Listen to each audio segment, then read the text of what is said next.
চলো আজকে colour paper দিয়ে রমাদানি স্পেশাল কিছু বানাই।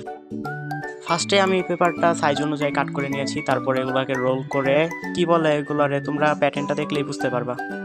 এরকম করে আমি অনেকগুলাই রোল করে নিয়েছি। রোল করার সময় খেয়াল রাখতে হবে যাতে একটা বড় বা একটা ছোট না হয়। আমি এরকম করে অনেকগুলোই কাট করে নিয়েছি। তারপর ডায়মন্ড স্টাইলে একটা চাঁদ এঁকে নিয়েছি।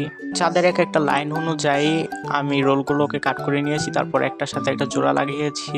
তোমরা ভালো করে দেখলে প্যাটার্নটা ভালো করে বুঝতে পারবা। এটার সাথে আরেকটা লাগানোর সময় খেয়াল রাখতে হবে যাতে নিচে গাম না লাগে, মানে খাতায় যাতে গ্লু না লাগে হবে, কারণ খাতায় গ্লু লাগলে পরে চারটা উঠানো যাবে না।